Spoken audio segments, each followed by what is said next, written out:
আসসালামু আলাইকুম বন্ধুরা, সবাই কেমন আছো? আশা করি সবাই খুব ভালো আছো।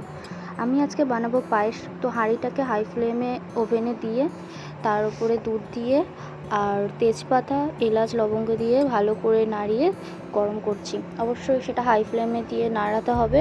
আর চামচটা নেবে অ্যালুমিনিয়ামের, কাঠের নেওয়া যাবে না। আমরা নাড়াতেই থাকবো, প্রায় 10 মিনিট মতো নাড়াতে হবে।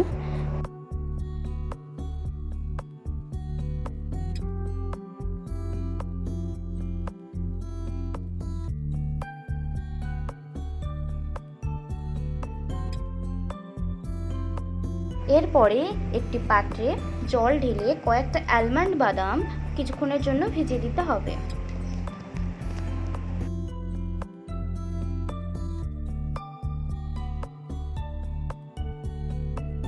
এরপর আবার আমাদের দুধটাকে নাড়াতে হবে, কিন্তু এবারে আমাদের ফ্লেমটা মিডিয়াম রাখতে হবে। আর 10-15 মিনিট ধরে এইভাবে আমাদেরকে নাড়াতে হবে।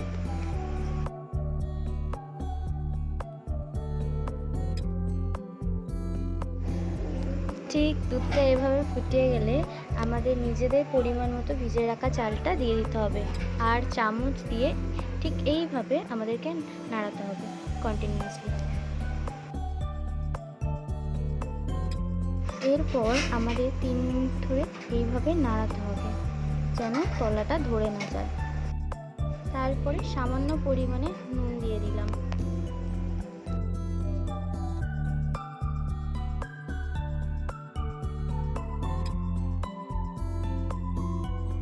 ঠিক সময় মতো স্বাদ অনুযায়ী চিনি দিয়ে দিতে হবে।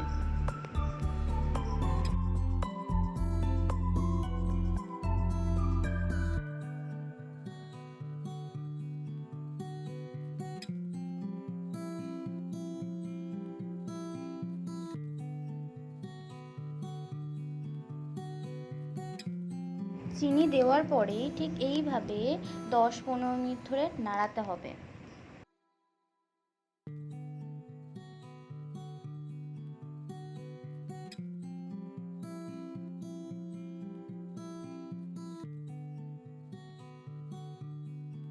আবারও কিছুটা পরিমাণ চিনি দিয়ে দিলাম।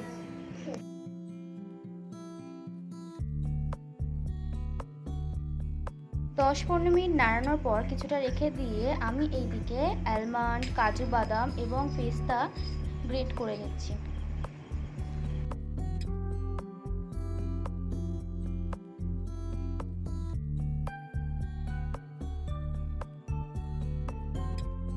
গ্রেটটা হয়ে যাওয়ার পর আবার ফিরে আসলাম।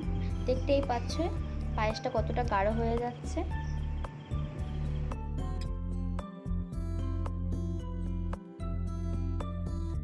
এইভাবে কন্টিনিউয়াসলি নাড়ানোর পর তোমরা দেখতেই পাচ্ছ পায়েসের গাঢ় ভাবটা কতটা এসে গেছে।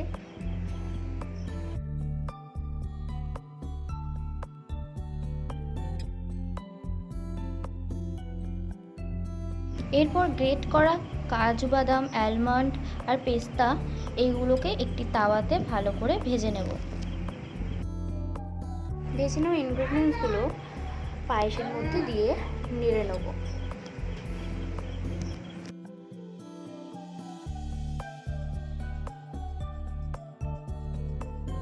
কিছুক্ষণ নাড়ানোর পর আমাদের এই পায়েসটা সম্পূর্ণভাবে তৈরি হয়ে যাবে।